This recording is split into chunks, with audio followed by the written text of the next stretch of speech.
Tes. Sudah, Bang. Bismillahirrahmanirrahim. Assalamualaikum warahmatullahi wabarakatuh.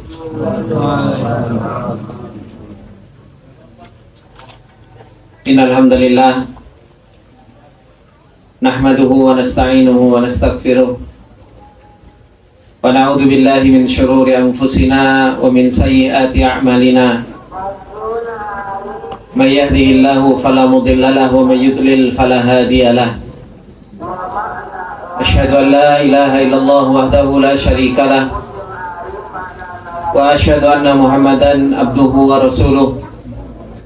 Salawatullahi wa salamuhu alaihi wa ala alihi wa sahbihi wa man tabi'ahum bi ihsanin ila yaumiddin. Ya ayyuhalladzina amanu taqullaha haqqa tuqatih wa la tamutunna illa wa antum muslimun. Ya ayyuhalladzina amanu taqullaha wa qulu qawlan sadida yuslih lakum a'malakum wa yaghfir lakum dhunubakum wa may yuti'illaha wa rasulahu faqad faza fawzan 'azima. Amma ba'du, fa inna asdaqal hadithi kitabullah wa khairal hadi hadi Muhammadin sallallahu alaihi wasallam wa syarrul umuri muhdatsatuha fa inna kulla muhdatsatin bid'ah wa kulla bid'atin dhalalah wa kulla dhalalatin finnar.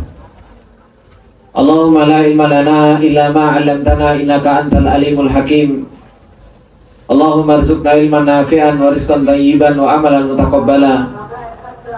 Allahumma 'allimna ma yanfa'una wa zidna ilma. Rabbi shrah li sadri wa yassir li amri wa hlul 'uqdatam min lisani yafqahu qawli. Rabbi zidna ilma warzuqna fahma. Ikhwani wa akhwati fillah rahimani wa rahimakumullahu jami'an. Para thalabatul ilmi yang dimuliakan oleh Allah Subhanahu wa taala. Alhamdulillah, puji dan syukur kembali untuk senantiasa kita panjatkan kepada Allah Subhanahu wa taala atas segala nikmat, atas segala karunia dan kemudahan yang Allah Subhanahu wa taala limpahkan kepada kita semua. Dan alhamdulillah, di kesempatan yang berbarokah ini kembali kita dikumpulkan oleh Allah Subhanahu wa taala di tempat yang berbarokah ini untuk kita sama-sama mempelajari ayat-ayat Allah Subhanahu wa taala dan hadis-hadis Rasulullah. Untuk kita sama-sama saling mengingatkan di dalam perjalanan ini untuk senantiasa kita ta'awun 'alal birri wat taqwa. Untuk senantiasa kita saling tolong-menolong di dalam yang namanya kebaikan dan ketakwaan kepada Allah Subhanahu wa taala. Dan kumpulnya kita di sini untuk senantiasa kita mengamalkan firman Allah Subhanahu wa taala, wa tawassaw bil haqqi wa tawassaw bis sabr. Untuk kita senantiasa saling menasihati di dalam kebaikan dan kita saling menasihati di dalam yang namanya kesabaran. Rasulullah sallallahu alaihi wasallam telah mengatakan kepada kita semua, la yashkurullah man la yashkurun nas. Orang itu tidak akan pernah bersyukur kepada Allah Subhanahu wa taala sampai seseorang itu bersyukur kepada manusia. Sebelumnya saya mengucapkan jazakumullahu khairan kepada Abu Dafin dan teman-teman semuanya telah menyiapkan tempat yang begitu luar biasa ini. Cuaca yang pas, biasa kita di Bekasi dengan sedikit-sedikit hawa-hawa neraka. Sekarang kita berada di Garut, merasakan sedikit hawa-hawa surga. Gitu. Apalagi di majelis ilmu, gitu. Dikumpulkan oleh Allah Subhanahu wa taala di tempat yang dingin, gitu. Yang biasa tempatnya panas terus gerah. Tapi alhamdulillah kita di tempat yang berbarokah ini merasakan nikmatnya dingin. Agar senantiasa kita bersyukur, ternyata panas itu juga nikmat. Karena kedinginan mulai tadi saya melihat teman-teman kayak tersiksa juga. Berarti apa? Panas juga nikmat.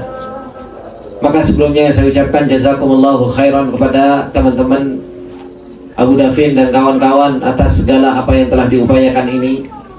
Semoga Allah Subhanahu wa taala menjadikan sebuah amal kebaikan dan dicatat sebagai hasanah di sisi Allah Subhanahu wa taala. Kemudian saya ingatkan teman-teman yang seperjuangan dengan saya yang dari Bekasi, untuk senantiasa kita mengikhlaskan niat karena Allah Subhanahu wa taala. Untuk senantiasa kita berjuang bersungguh-sungguh di dalam thalabatul ilmi ini. Ngantuk Ustaz semalam karena lekok-lekok, gitu, lika-liku, sehingga nggak bisa tidur. Saya sengaja untuk mengambil setir supaya apa? Supaya sama kayak antum semuanya. Ana juga nggak tidur, gitu. Sehingga perjuangan kita sama, bukan hanya antum yang nggak tidur, tapi ana juga sama nggak tidur. Maka teman-teman yang dimuliakan oleh Allah Subhanahu wa taala, insyaallah di kesempatan yang berbarokah ini kita akan melanjutkan apa yang telah kita ambil dari hakikat perjalanan seorang penuntut ilmu. Bagaimana seseorang di dalam perjalanan menuntut ilmu itu butuh untuk hal-hal yang telah dijelaskan oleh para ulama. Yang pertama yang kemarin telah kita ambil di kesempatan yang lalu, bahwasanya seseorang di dalam perjalanan menuntut ilmu itu butuh yang namanya al-wi'a, butuh terhadap yang namanya tempatnya ilmu. Dan tempatnya ilmu ini harus betul-betul kita siapkan. Oleh karenanya Allah Subhanahu wa taala banyak mempermisalkan ilmunya Allah Subhanahu wa taala dengan air. Dan Allah Subhanahu wa taala mempermisalkan tempatnya ilmu, yaitu hati, dengan buminya Allah Subhanahu wa taala. Sebagaimana yang Allah Subhanahu wa taala katakan, anzala minas sama'i ma'an fasalat audiyatun biqadariha fahtamala saylu zabadar rabiya. Kata Allah Subhanahu wa taala, Allah telah menurunkan air dari atas langit. Fasalat audiyatun, yang air tersebut mengalir ke lembah-lembah, biqadariha, sesuai dengan besar kecilnya lembah. Kalau lembahnya besar, maka akan menampung air yang sangat banyak. Kalau lembahnya kecil, maka menampung airnya juga sedikit. Seperti itulah Allah Subhanahu wa taala mempermisalkan ilmunya Allah Subhanahu wa taala yang turun ke dalam hati seseorang. Ketika hati seseorang adalah merupakan hati yang yattasi', hati yang lapang, hati yang senantiasa tidak pernah mudah untuk tersinggung, hati yang senantiasa dipersiapkan untuk menerima ilmunya Allah Subhanahu wa taala, maka dia akan mendapat ilmu yang begitu banyak. Tapi sebaliknya, ketika hati seseorang di dalam perjalanan ilmu itu sempit, ketika hati seseorang di dalam perjalanan ilmu mudah tersinggungan, disinilah akhirnya seseorang itu tidak mendapatkan ilmu kecuali apa? Kecuali sedikit. Oleh karenanya, hal yang pertama kali yang harus betul-betul kita siapkan, yaitu bagaimana kita mempersiapkan bejananya ilmu ini. Bagaimana kita bukan hanya sekedar menyiapkan, tapi apa? Membersihkan. Karena bejananya ilmu ini harus bersih. Untuk diletakkan ilmunya Allah Subhanahu wa taala, bejana ini butuh apa? Butuh bejana yang suci, butuh bejana yang bersih. Harus dipersiapkan betul apa yang menjadi tempatnya ilmu, yang itu adalah merupakan hati kita. Ini adalah merupakan langkah pertama di dalam perjalanan seorang menuntut ilmunya Allah Subhanahu wa taala. Kemudian yang kedua yang disebutkan oleh para ulama, bagaimana tahammulul ilm, bagaimana seseorang itu supaya bisa membawa ilmunya Allah.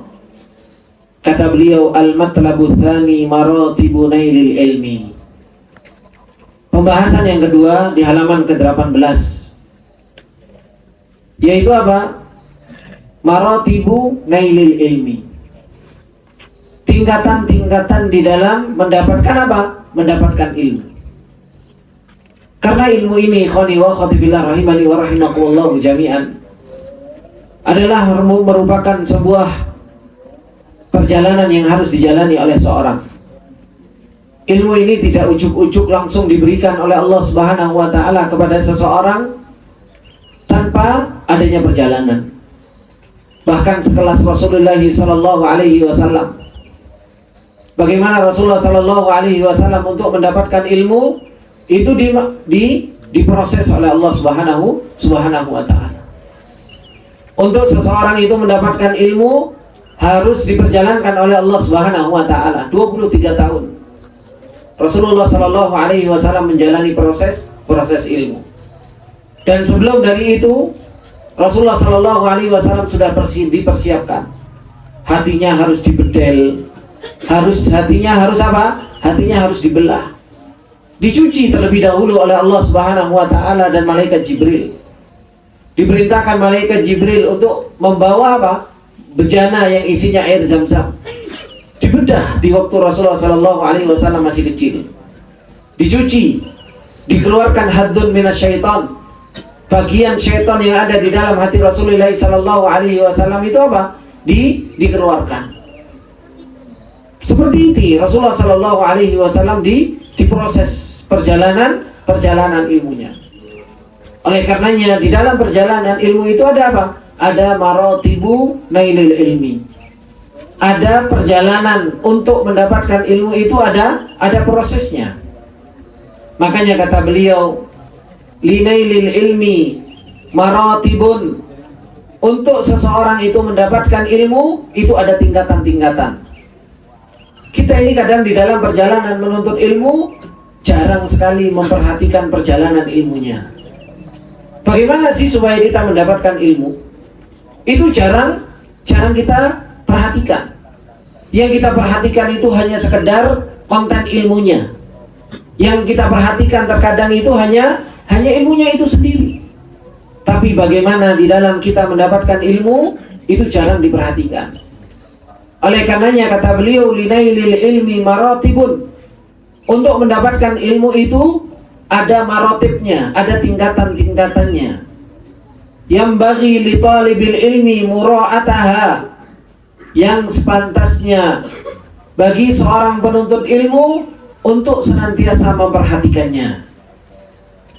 Hatta yahsulalahu an tariqiha, sampai mendapatkan baginya dari jalan tersebut nailal ilmi bi aqrabi tariqin wa aisari sabilin.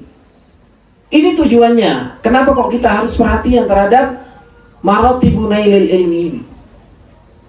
Agar senantiasa kita itu dari memperhatikan jalannya menuntut ilmu, kita itu bisa mendapatkan ilmu itu dengan apa? Aqrabi tariq. Dengan apa? Jalan yang begitu singkat, yang paling dekat. Dengan apa?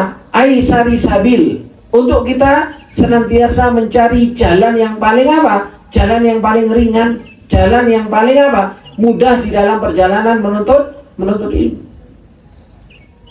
Makanya kita harus paham bagaimana sih caranya untuk seseorang itu menuntut ilmu dan sampai di dalam tujuan ilmu tersebut. Ini yang diajarkan oleh para ulama. Karena banyak orang-orang yang mereka menuntut ilmu bertahun-tahun, bahkan mereka menuntut ilmu sudah puluhan tahun, tapi ya gitu-gitu saja. Ilmu tidak menjadikannya takut kepada Allah Subhanahu wa taala. Ilmu tidak menjadikannya cinta kepada Allah Subhanahu wa taala. Bahkan ilmu tidak menjadikan orang tersebut punya apa? Punya pemahaman yang benar tentang Allah Subhanahu wa taala. Padahal apa? Belajar sudah puluhan tahun. Karena tidak memperhatikan koridor-koridor yang telah disampaikan oleh para ulama. Mereka yang telah mendahului kita di dalam perjalanan ilmu ini telah mengajarkan kepada kita bagaimana sih supaya kita itu bisa mendapatkan ilmu yang nafi'. Kalau cuma mendapatkan ilmu, ikhwani wa akhwati fillah rahimani wa rahimakumullah, banyak. Kita lewat Google saja bisa. Tapi bagaimana supaya kita bisa mendapatkan ilmu yang nafi'? Ini yang harus kita senantiasa mengikuti perjalanan yang dicontohkan oleh para ulama. Maka kata beliau, waqad dzakara al-ulama'u tilkal maratiba wa awdahuha litullabil ilmi hatta ya'khudhu biha.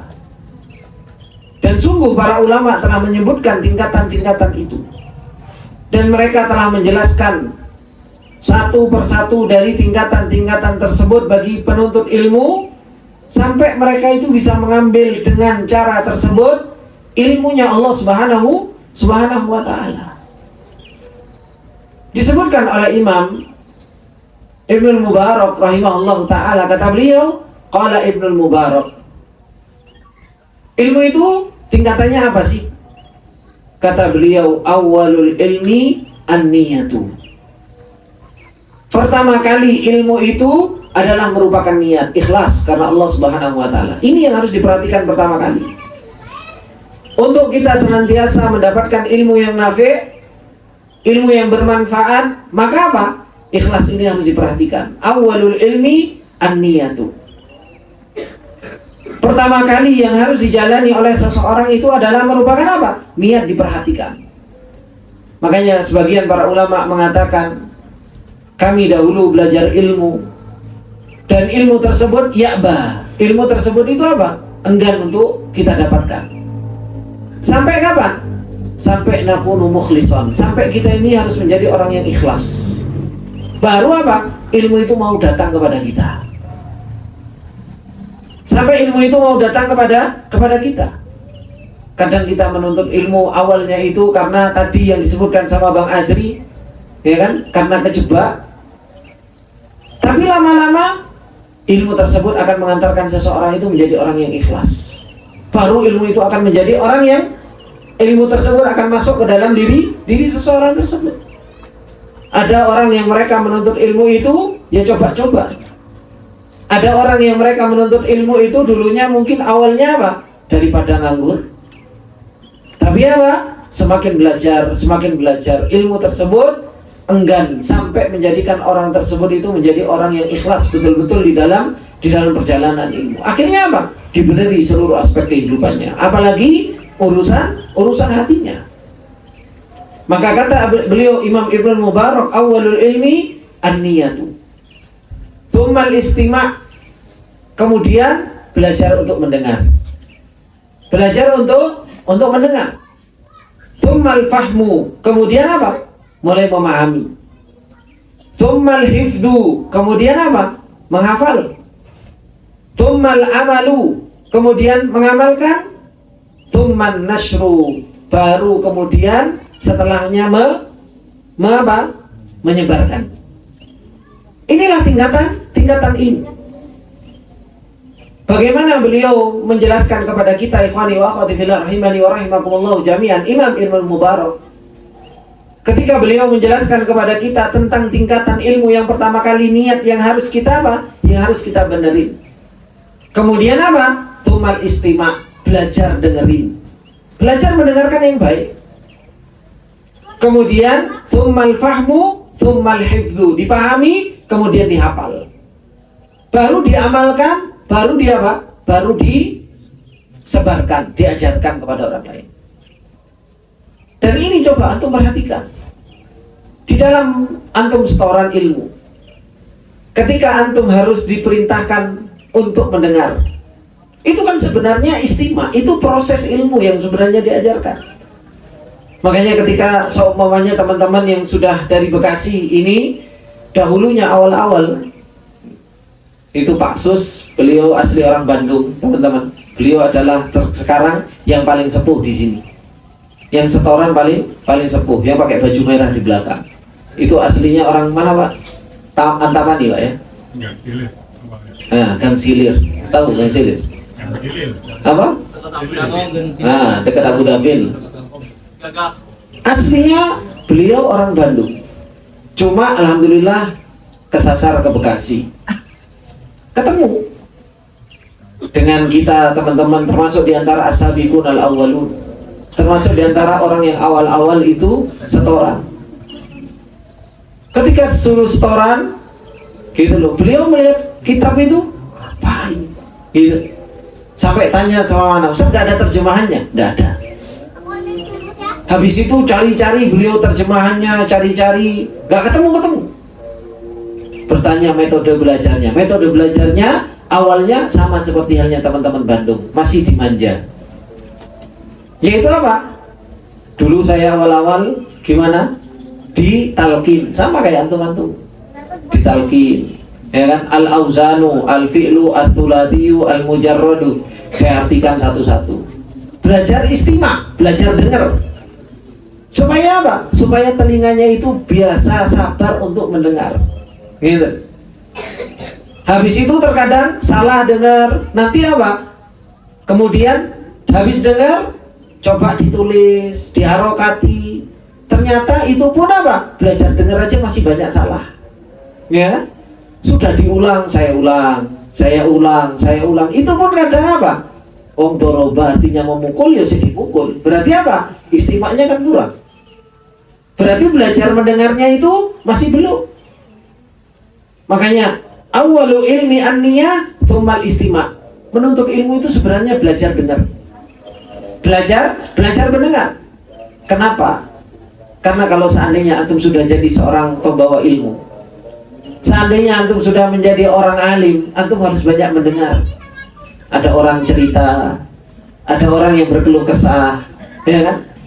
Kalau kita itu tidak terbiasa dari awal itu istima', biasa mendengar, belajar untuk mendengar, nantinya apa?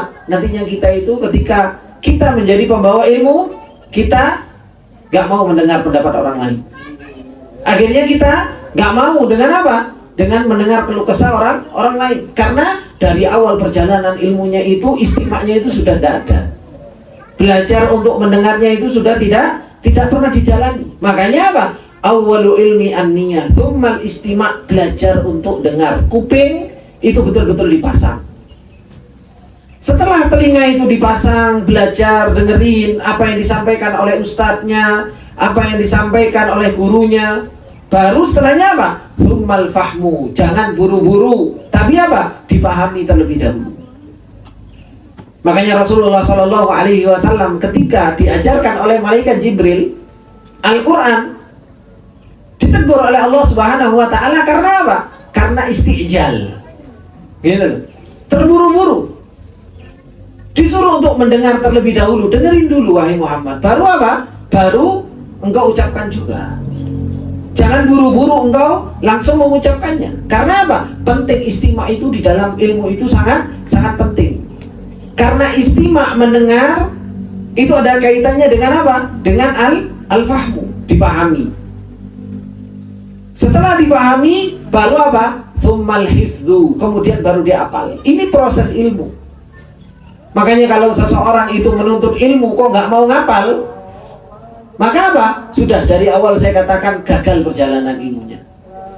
Kenapa kok teman-teman yang setoran Mukhtasar, Ustaz kan saya tua, sudah sepuh, sudah umur, sudah mikirin omset, sudah mikirin keluarga, sudah mikirin anak, sudah mikirin ini itu, mosok iya saya masih disuruh untuk ngafal, masih disuruh untuk menghafal apa? Fathu dhammin, fathu kasrin, fathu fathin, kasru fathin, disuruh ngafal seperti itu. Padahal ini baru awal, tenang. Nanti akan lebih banyak lagi hafalan-hafalan yang harus dihafal, gitu. Maka karena memang proses menuntut ilmu itu harus ada apa? Harus ada al-hifdzu, harus ada menghafal. Baru setelahnya tsummal amal, baru setelahnya itu mengamalkan ilmu tersebut. Kalau sudah dia mengamalkan, ini proses menuntut ilmu. Kadang seseorang, teman-teman yang dimuliakan oleh Allah Subhanahu Wa Taala, orang itu sudah nyampe tingkatan al-hifdzu, anak sudah hafal 30 juz, seakan-akan apa? Itu tingkatan paling terakhir dalam perjalanan ilmu. Padahal apa? Padahal belum. Perjalanan menuntut ilmu itu dari awal istima', belajar untuk dengar, kemudian memahami, kemudian menghafal, dan sampai selesai menghafal 30 juz. Maka apa? Maka ini belum selesai perjalanan ilmunya. Perjalanan ilmu itu harus sampai apa? Tsummal amal, mengamalkan. Apa yang dia pelajari, diamalkan. Tsumman nashru, baru setelahnya apa? Disebarkan, diajarkan kepada orang lain. Ini disebutkan di dalam kitab Jami' Bayanul Ilmi wa Fadlihi dari perkataan Abdullah bin Mubarak tentang perjalanan menuntut ilmu. Ini tingkatan-tingkatannya. Imam Ibnul Qayyim rahimahullah ta'ala, ikhwani wa akhwati fillah rahimani wa rahimakumullahu jami'an. Imam Ibnul Qayyim rahimahullah ta'ala, beliau mendatangkan perkataan beliau, bagaimana perjalanan menuntut ilmu, marotibnya, tingkatan-tingkatannya itu hampir sama, tapi ada beberapa hal yang ditambahi oleh beliau. Kata beliau, qala Ibnul Qayyim rahimahullah ta'ala, walil ilmi sittu marotibah. Kata Imam Ibnul Qayyim rahimahullah ta'ala, ilmu itu punya enam tingkatan. Ilmu itu punya enam tingkatan. Awaluha, yang pertama kata beliau, husnus su'al. Yang pertama itu baiknya di dalam bertanya. Ini tingkatan pertama. Kemudian ats-tsaniyatu husnul insati wal istima', baiknya diam dan mendengar. Kemudian ats-tsalitsatu, yang ketiga, husnul fahmi, baik di dalam memahami. Ar-rabi'atu al-hifdzu, yaitu menghafal. Kemudian al-khamisatu at-ta'limu, yaitu mengajarkan. As-sadisatu wahiyya thamratuhu wahiyal amalu bihi wa mura'atu hududihi. Yang keenam itu adalah merupakan buahnya, yaitu apa? Mengamalkannya dan memperhatikan batasan-batasan ilmu. Coba, ikhwani wa akhwati fillah rahimani wa rahimakumullah jami'an. 6 hal yang disebutkan oleh Imam Ibnul Qayyim rahimahullah ta'ala tentang bagaimana sih kita itu, supaya kita itu mendapatkan ilmu. Ketika Imam Ibnul Qayyim rahimahullah ta'ala menyebutkan 6 hal, harus baik di dalam bertanya. Kemudian yang kedua, harus baik di dalam diam dan mendengarkannya. Kemudian yang ketiga, harus baik di dalam memahaminya. Kemudian yang keempat, harus baik di dalam menghafal. Yang kelima, mengajarkannya. Dan yang keenam itu mengamalkannya di dalam kehidupan sehari-hari. Ini adalah merupakan tingkatan-tingkatan ilmu yang harus betul-betul diperhatikan oleh seorang yang mereka mau belajar menuntut ilmu. Jangan sampai ikhwani wa akhwati fillah rahimani wa rahimakumullah, ini diloncati satu dengan yang lainnya. Kadang orang itu belum pintar bertanya, belum pintar untuk diem, tapi sudah apa? Sudah ngapal. Betapa banyak kita itu kalau belajar sekarang, apalagi sekarang dengan maraknya pondok apa? Pondok tahfidz Al-Quran. Ketika mereka datang ke pondok tahfidz, contohnya, Ustadz, ana mau daftar untuk belajar menghafal Al-Quran. Yang diajarkan pertama kali itu langsung tingkatan keberapa? Keberapa? Ya keempat. Gitu. Nina, Al-Quran kamu langsung menghafal. Gitu. Langsung tingkatan keempat, ngafal Quran. Dia ngafal Al-Quran, memahami enggak? Enggak. Karena apa? Karena mereka belum paham isi Al-Quran. Menghafal selesai 30 juz. Tingkatan yang pertama ditinggalkan, tingkatan yang kedua ditinggalkan, tingkatan yang ketiga ditinggalkan, kemudian tiba-tiba dia langsung loncat ke tingkatan yang keempat. Setelah selesai 30 juz, kadang dia sudah merasa bahwasanya dirinya adalah seorang alim. Akhirnya apa? Akhirnya seseorang itu justru malah banyak mafsadahnya. Makanya saya nggak heran, Ustaz, anak saya di pondok tahfidz, Ustaz, dan itu banyak datang ke saya. Tapi subhanallah, Ustaz, pulang-pulang kok ngegame terus di rumah. Anak saya ini di pondok, Ustaz, tapi apa? Tapi subhanallah, Ustaz, pulang-pulang tontonannya itu macam-macam. Ya nggak heran. Kenapa? Karena perjalanan menuntut ilmunya itu loncat-loncat. Yang harusnya dimulai satu dulu seperti apa, kedua seperti apa, ketiga seperti apa.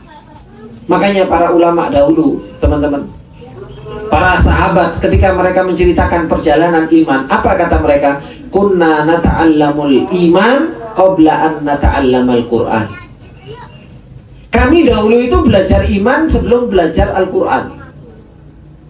Para sahabat dahulu itu sudah belajar pemahaman sebelum belajar lafaz sama hurufnya. Pemahamannya itu sudah diajarkan terlebih dahulu oleh Rasulullah. Makanya sebelum para sahabat menghafal Al-Quran, itu sudah diajarkan, fahamnya itu sudah diajarkan terlebih dahulu oleh Rasulullah. Sehingga kata Abdullah ibnu Umar, kunna nata'allamul iman qabla an nata'allamal Qur'an.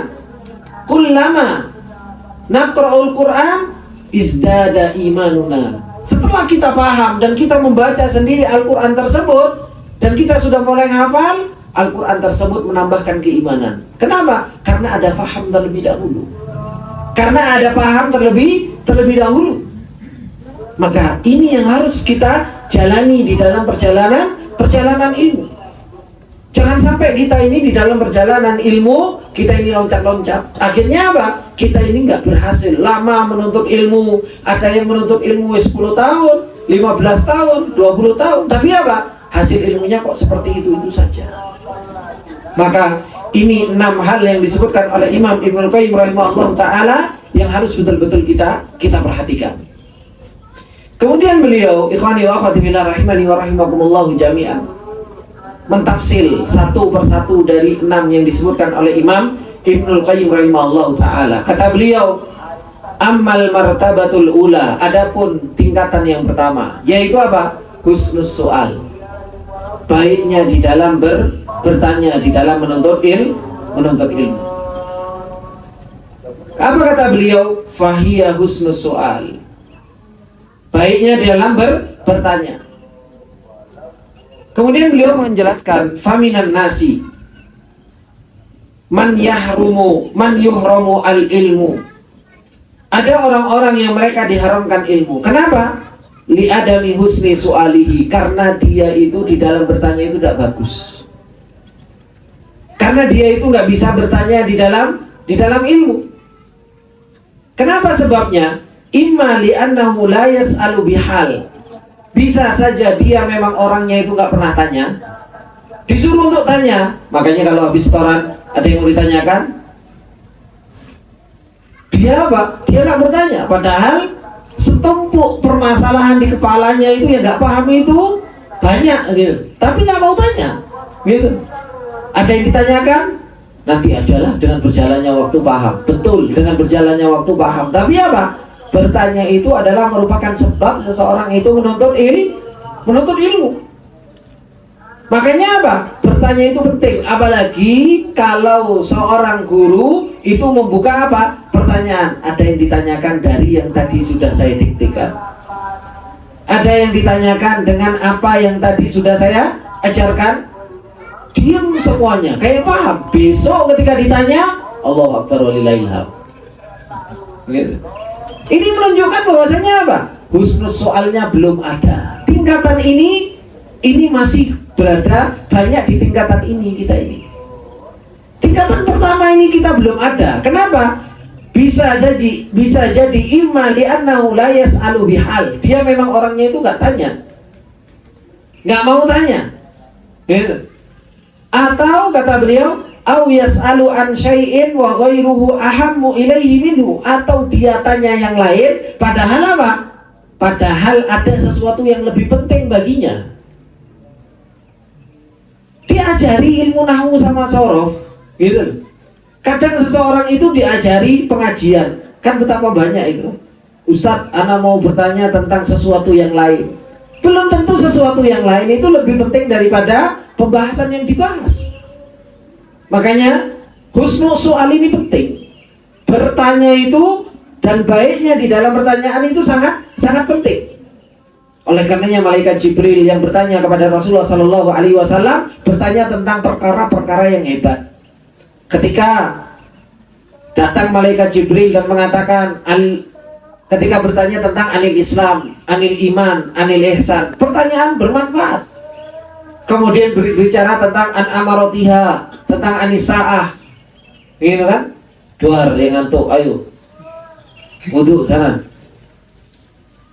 Nah, memang dingin-dingin enaknya ini ono ngantuk-ngantuk gimana gitu kan. Maka ini ikhwani wa akhwati fillah rahimani wa rahimakumullahu jami'an. Maka penting bertanya dan baik di dalam bertanya. Kadang kita itu bertanya tentang sesuatu yang kadang justru malah gak penting bagi kehidupan kita. Kenapa? Karena untuk mengamalkan saja kita itu masih awang-awang. Kita itu cuma tanya saja, ben kota keren lah, yuk tekok karo Ustaz. Maka ini kata beliau, yas'alu an syai'in. Kadang ada orang bertanya sesuatu, wa ghairuhu, dan yang selainnya ahammu ilaihi minhu. Padahal ada yang lebih penting tapi malah gak ditanyakan. Kaman yas'alu an fudulihi allati la yadurru jahluhu. Kadang seperti ada orang yang mereka bertanya tentang sesuatu yang fudul, sesuatu yang gak ada nilainya, yang dia itu kebodohannya itu gak memudaratkan. Ustaz, apa sih warnanya kambingnya kambingnya, warna anjingnya Ashabul Kahfi? Buat apa antum tahu warna anjingnya Ashabul Kahfi? Antum tahu sama nggak tahu sama saja, gitu loh. Tidak menambah iman juga tidak mengurangi iman. Terkadang seseorang itu tanya tentang perkara-perkara subhanallah yang nggak ada manfaatnya. Yang kalau seandainya dia jahil tidak memudaratkannya. Maka ini yang harus kita fahami tentang hakikat sebuah pertanyaan, bagaimana pertanyaan tersebut itu bisa bermanfaat untuk kita. Kemudian wa yada'u ma la ghina lahu an ma'rifatihi wa hadhihi halu katsirin minal juhalil muta'allimin. Sedangkan banyak kita tinggalkan dari pertanyaan-pertanyaan yang harus kita ketahui. Dan ini kata beliau kebanyakan dari orang-orang yang belajar yang bodoh. Orang-orang yang bodoh di dalam belajar, yang nggak tahu caranya, dia apa? Dia dalam bertanya dia nggak pintar. Makanya harus pintar di dalam bertanya. Sebelum bertanya, cari dulu di kepala kita konteksnya seperti apa, supaya ustadz ini betul-betul apa? Bisa memberikan faedah yang banyak. Kadang kalau kita bertanya, ustadz itu jawabnya sedikit. Kadang ada ketika pertanyaan itu justru memancing untuk apa? Untuk supaya ustadznya gacor tadi, kata Bang Anjir. Karena pertanyaan tadi itu nyinggung sini, sehingga harus apa? Harus dijelaskan secara utuh. Itu berawal dari mana? Berawal dari pertanyaan.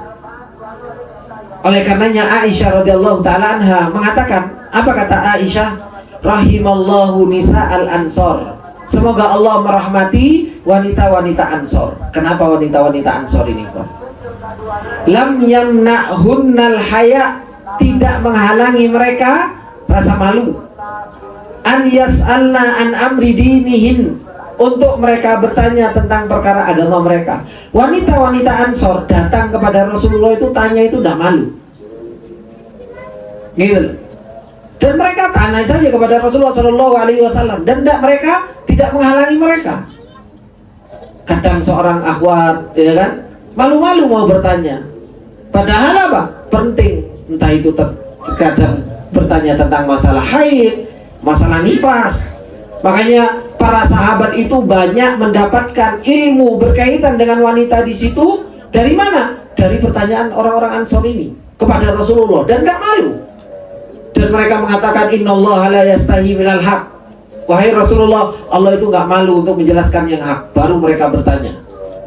Mereka bertanya kepada Rasulullah SAW dengan pertanyaan-pertanyaan yang kadang itu apa? Yang kadang itu ada kekhususan dengan wanita atau apa dan lain sebagainya. Tapi apa? Tapi disitulah mereka mendapatkan apa? Mendapatkan ilmu. Sebagaimana yang dikatakan oleh Aisyah radhiyallahu taala anha, rahimallahu nisa'al ansor.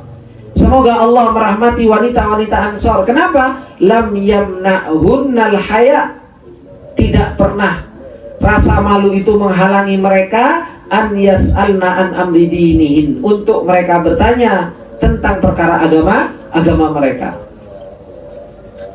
Kemudian wasa'ala Muawiyatu ibni Abi Sufyan radhiyallahu ta'ala anhuma dakfal ibni Handhalah Muawiyah bertanya kepada Daghfal ibn Hanzalah, faqala ya Daghfal min aina hafidta hada?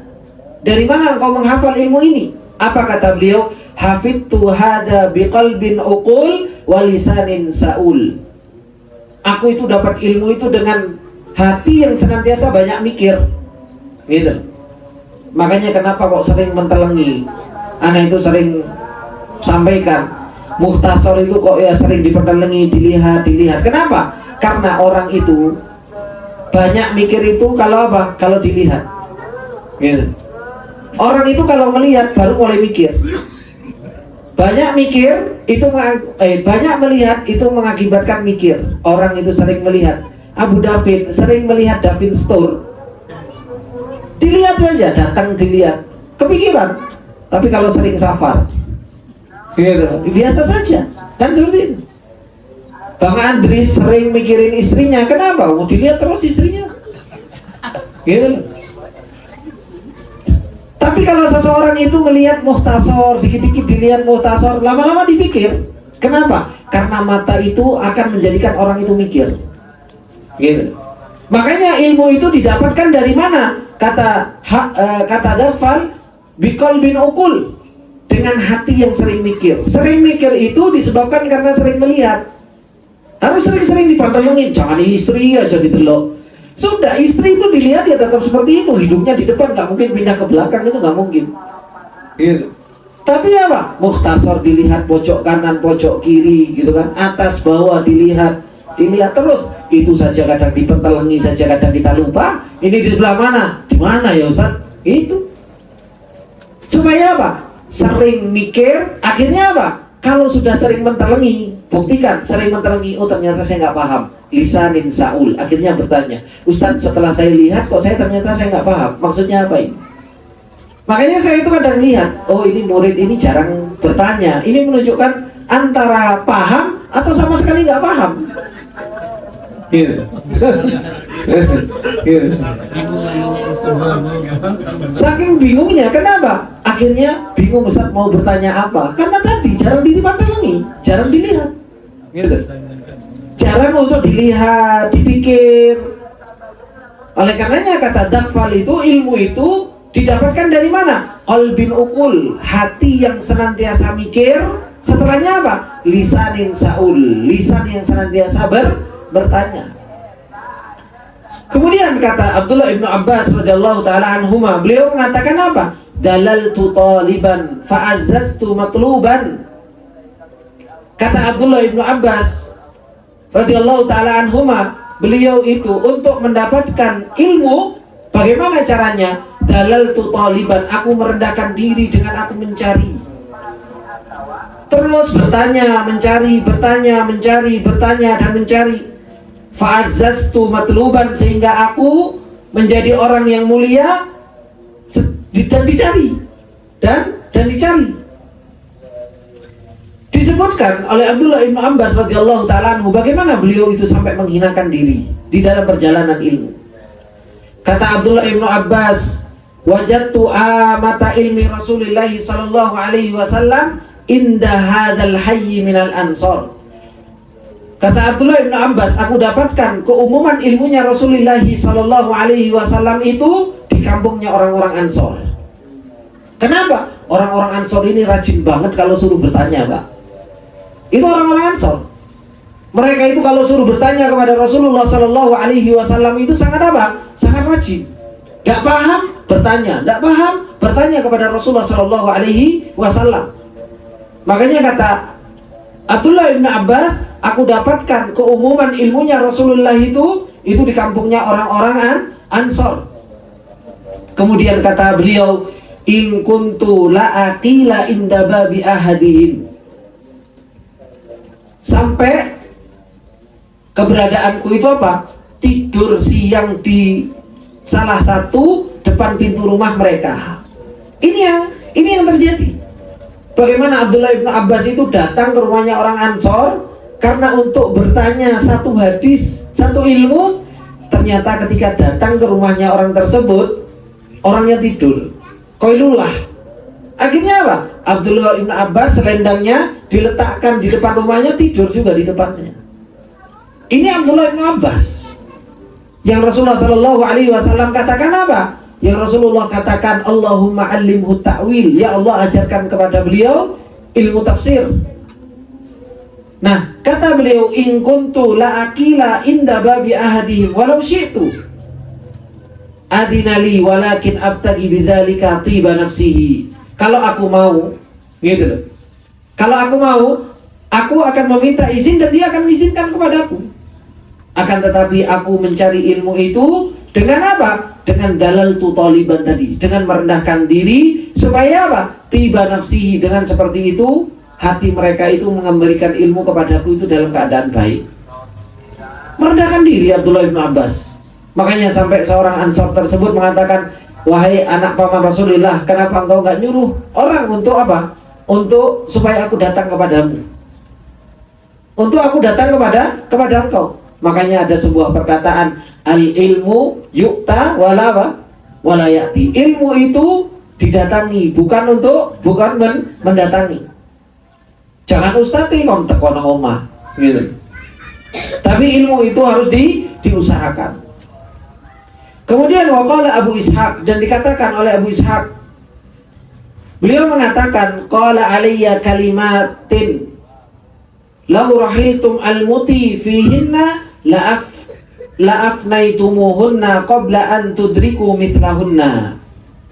Kata Abu Ishaq, beliau mengatakan apa? Abdullah ibnu Abbas mengatakan kepadaku kalimat, qala alayya kalimat. Abdullah ibnu Abbas mengatakan kepadaku beberapa kalimat. Lau rahiltum, kalau seandainya kalian ini punya perjalanan ilmu, gitu. Lau rahiltum al-muti, seandainya kalian itu punya perjalanan ilmu dengan mengendarai kendaraan, la'afnaitumuhunna, engkau itu akan menghabiskan umurmu qabla an tudriku mithlahun, sebelum engkau mendapatkan seperti yang didapatkan oleh Abdullah bin Abbas. Apa yang dikatakan oleh Abdullah bin Abbas? La yarjuwanna abdun illa rabbahu.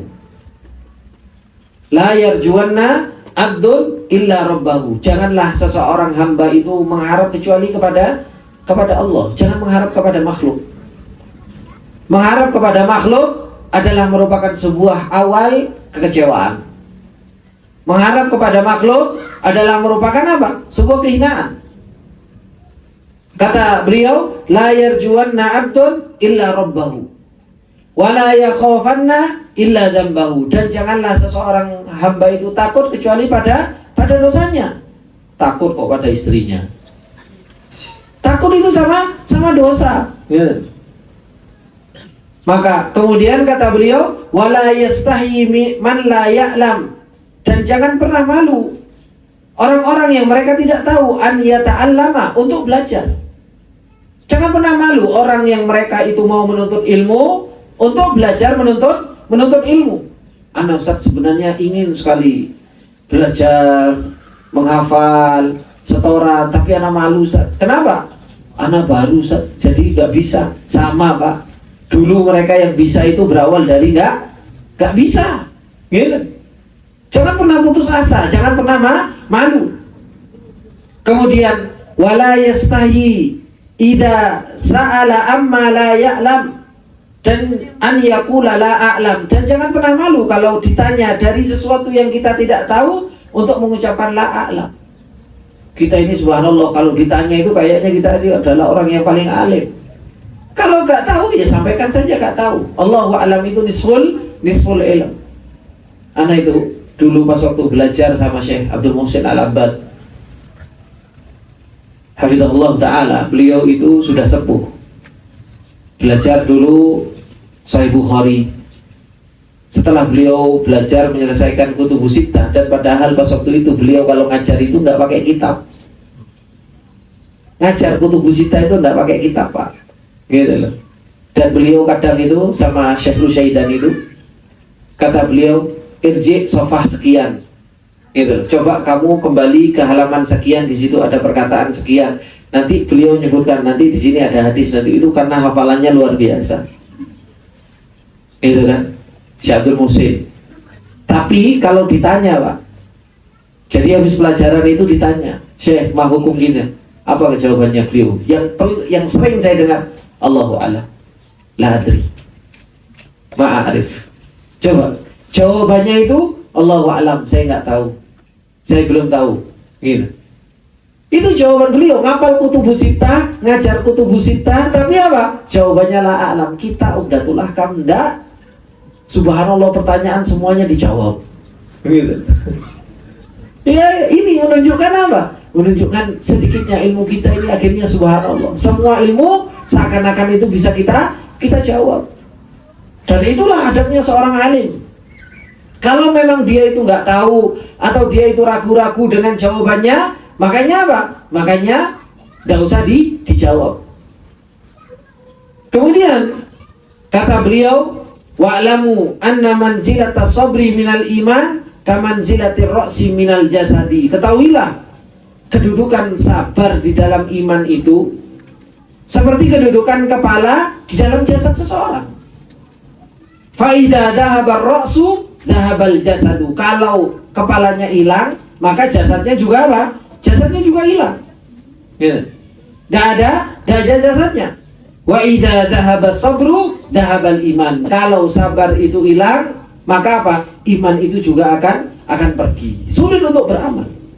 Kita saja ke sini untuk melakukan wilayah iman ini saja butuh sabar. Gitu loh. Sabar ninggalin istri, sabar ninggalin anak, ya kan? Kemudian sabar dalam keadaan dingin, sabar dalam thalabatul ilmi. Kita butuh kesabaran. Oleh karenanya, ikhwani wa akhwati fillah rahimani wa rahimakumullah jami'an, ini perkataan yang disebutkan, kalimat perkataan yang begitu luar biasa. Dan ini didapatkan dari mana? Didapatkan dari baiknya di dalam apa? Baiknya di dalam bertanya. Baiknya di dalam bertanya.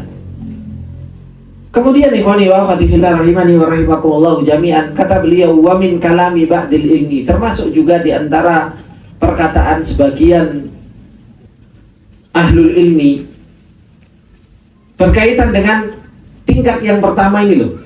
Baru tingkat pertama ini masalah apa? Masalah bertanya. Makanya sampai ada pertanyaan, malu bertanya, sesat di jalan. Gitu. Malu bertanya, sesat di jalan. Kebanyakan tanya, malu-maluin. Gitu. Gitu. Maka kata sebagian para ulama, la yanalul ilma mustahyin wala mustakbir. Tidak akan pernah mendapatkan ilmu itu orang yang malu. Gitu. Suruh menuntut ilmu malu, disuruh untuk belajar malu, disuruh untuk bertanya malu. Wala mutakabbir. Begitu pula orang yang sombong. Orang yang sombong sama orang malu ini tidak akan pernah mendapatkan ilmu. Hadza yamna'uhu haya'uhu minat ta'allumi wa hadza yamna'uhu kibruhu. Menghalangi dari ilmu rasa malunya dan menghalangi dari menuntut ilmu, yaitu apa? Rasa sombongnya. Rasa sombongnya. Makanya orang namanya ilmu itu kan nurun ke bawah. Makanya kalau ada orang sombong, bagaimana ilmu itu akan sampai ke dadanya? Karena ilmu itu secara kodratnya, tabiatnya itu akan turun ke bawah. Air itu kan dipermisalkan dengan ilmu. Air itu secara kodratnya itu ke bawah, bukan naik ke atas. Makanya kalau orang sombong yang mereka muta'alim, yang merasa tinggi, ya air itu nggak akan pernah sampai kepada orang tersebut. Maka tidak akan pernah mendapatkan ilmu orang yang mereka malu dan orang-orang yang mereka sombong.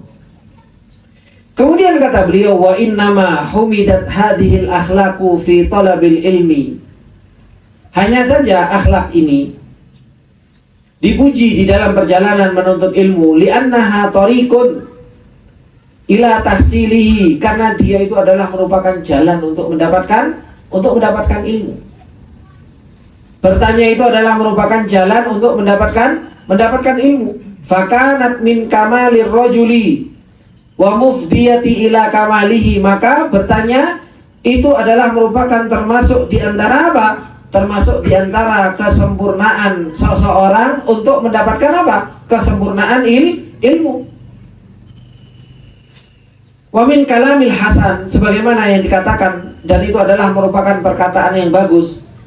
Kata beliau, man istataro an talabil ilmi bil haya labisa lil jahli sirbalahu faqta'u sarabilal jahli ankum bidaf'il haya'i fil ilmi. Kata para ulama mengatakan, barang siapa yang menutup dari perjalanan menuntut ilmu itu dengan rasa malu. Dan ini banyak sekali orang itu mau menuntut ilmu itu karena rasa apa? Karena rasa malu, akhirnya nggak jadi belajar. Banyak sekali. Dan ini bukan sesuatu yang sedikit. Makanya apa? Rasa malu ini adalah penghalang betul dari yang namanya ilmu. Malu untuk gabung dengan majelis ilmu, malu untuk ikut halaqah, gitu loh. Malu kadang karena apa? Kadang melihat, apalagi yang dilihat ini subhanallah. Orang itu kalau sudah ngelihat antum itu wajahnya itu subhanallah. Ini kayak wajah-wajah thalabatul ilmi tenanan ini. Gitu loh. Makanya kadang orang malu gitu loh. Ya, anak Ustaz malu Ustaz mau ke saung Ustaz. Gitu loh. Coba lihat teman-teman yang mereka itu masih awam-awam, ngelihat wajah-wajah antum ini sudah subhanallah. Kayaknya sudah wajahnya itu penduduk surga semua, thalabul ilmi gitu. Sehingga menjadikan apa? Menjadikan orang lain itu malu-malu. Ya enggak Pak Amri? Nah, awal-awal malu kan Pak ya? Masuk kan? Masuk malu. Ya. Maka ini pentingnya, jangan pernah kita malu di dalam perjalanan ilmu. Kata beliau, barang siapa yang tertutupi dari menuntut ilmu rasa malunya dengan rasa malunya, maka pada hakikatnya dia labisa lil jahli sirbalahu, dia telah menutupi kejahilannya itu dengan sirbal, dengan baju, dengan baju.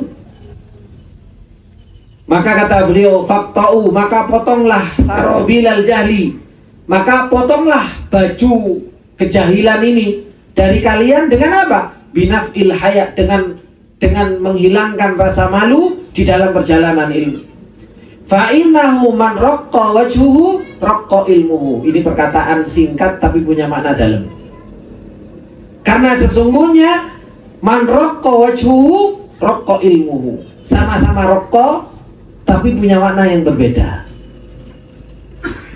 Fa innahu man raqqa wajhu ay syiddatul haya. Barang siapa yang dia malunya banyak, orang kalau malunya itu banyak dari menuntut ilmu, akhirnya apa? Raqqa ilmuhu. Ilmunya tipis. Gitu. Kalau raqqa yang pertama artinya tebal, raqqa yang kedua artinya tipis, padahal sama-sama raqqa. Beda konteks, beda arti coba. Lah inilah indahnya bahasa Arab. Kata beliau, fa innahu man raqqa wajhuhu, barang siapa yang dia rasa malunya itu banyak, gitu. Makanya apa? Raqqa wajhuhu, wajahnya itu tipis, gitu.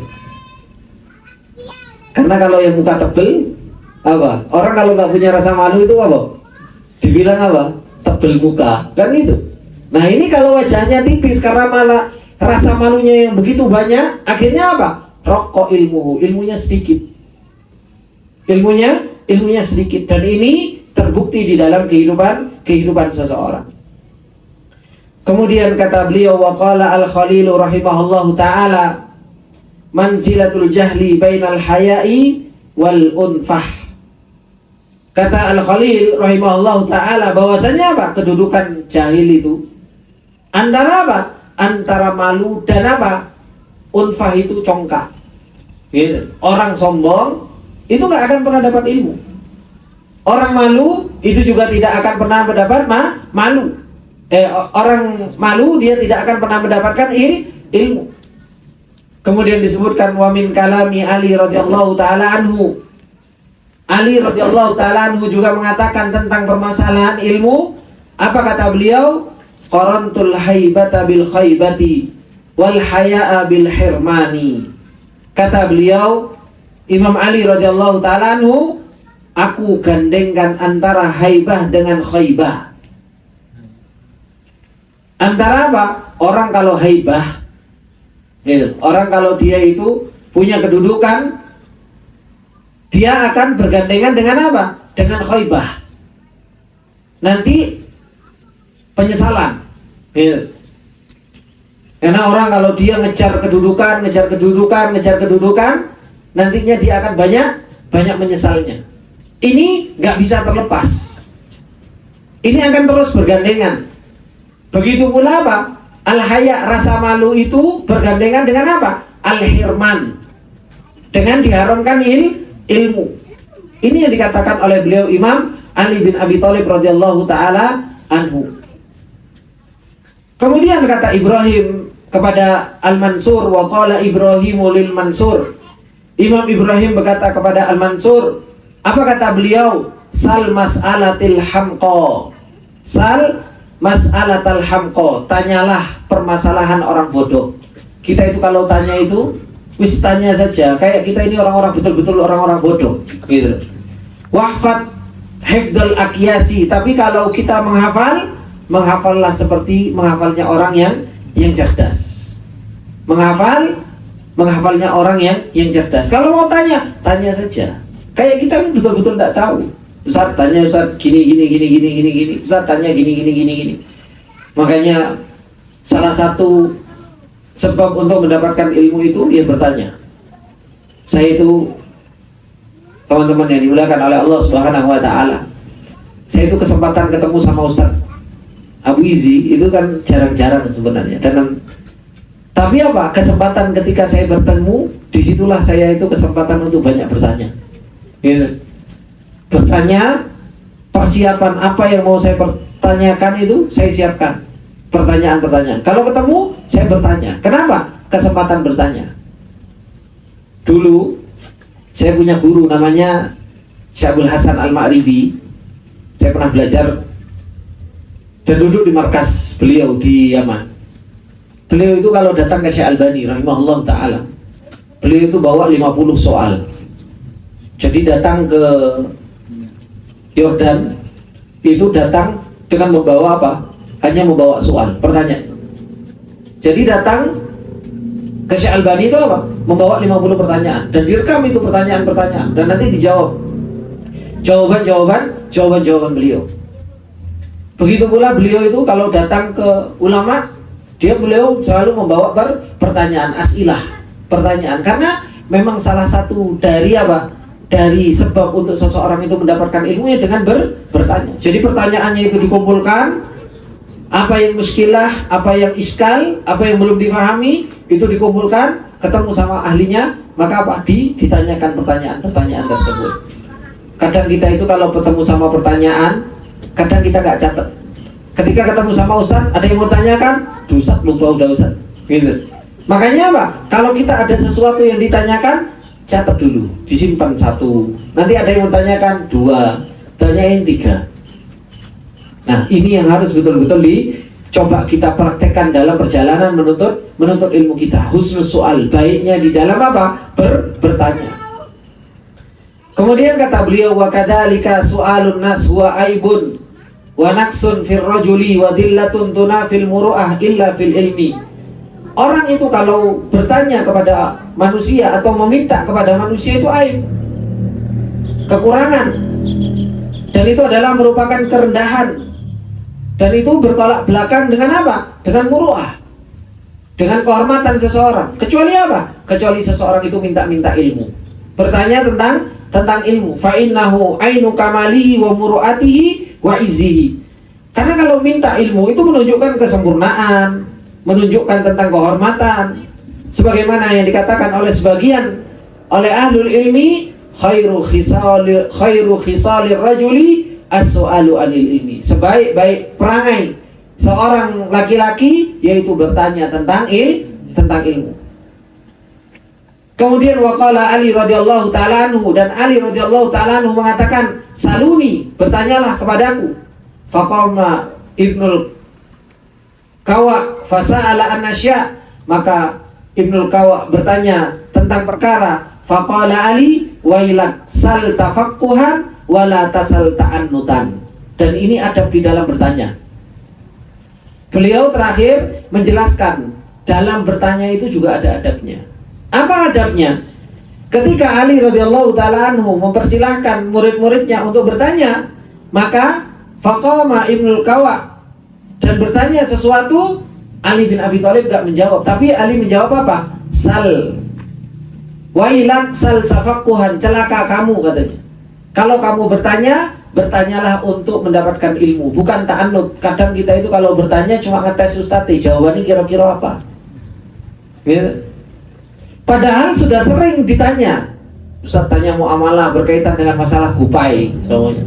Di sini tanya sama Ustaz, ini tanya. Nanti ketemu sama Ustaz muamalat yang lain.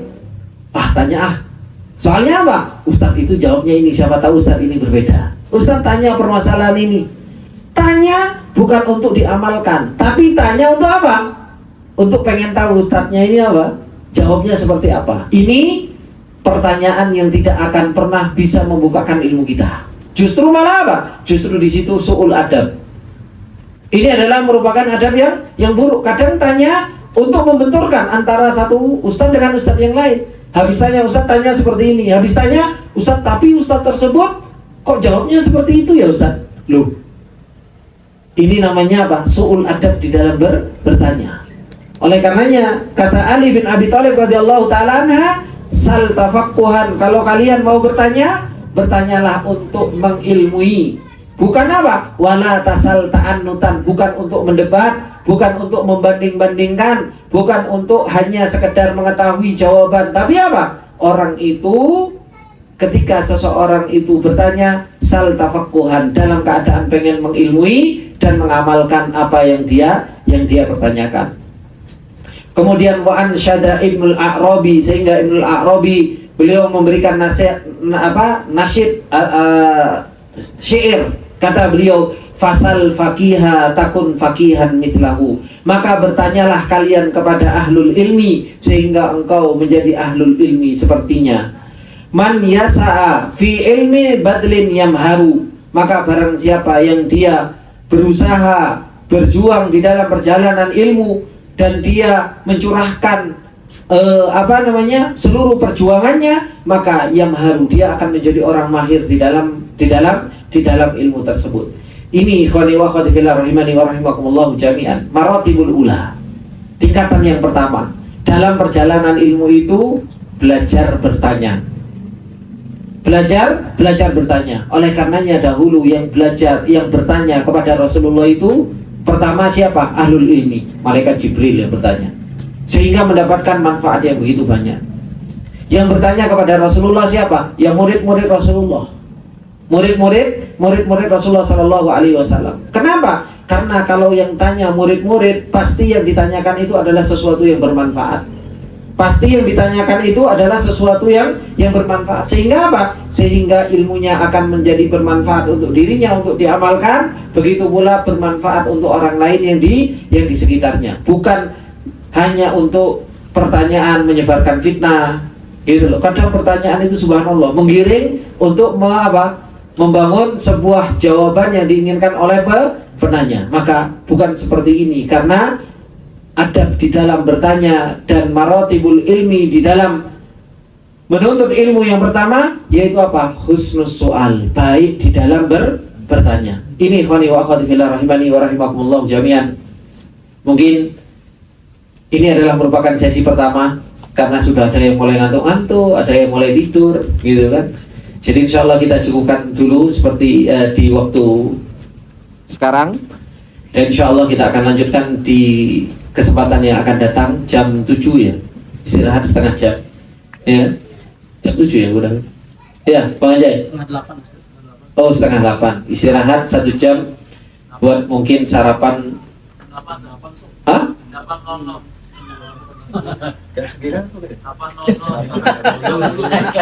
Jam berapa? 8 mulai lagi. Sampai jam 9.30. Oh, kita mulai jam 8 saja. Jam setengah 8 saja. Jadi setengah 8 sampai mungkin jam 9. Sehingga teman-teman yang pengen jalan-jalan, Anda tahu niatnya pengen liburan juga, gitu kan. Yang mungkin ingin berkebun dan lain sebagainya, insya Allah jadi jam 9 sudah ada waktu agak sedikit panjang sampai sore.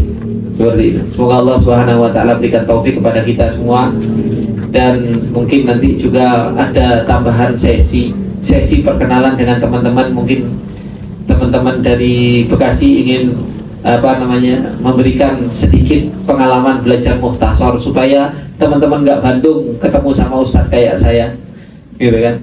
Mungkin itu yang bisa saya sampaikan di kesempatan yang berbarokah ini. Subhanakallahumma wa bihamdika, asyhadu an la ilaha illa anta, astaghfiruka wa atubu ilaik. Assalamualaikum warahmatullahi wabarakatuh.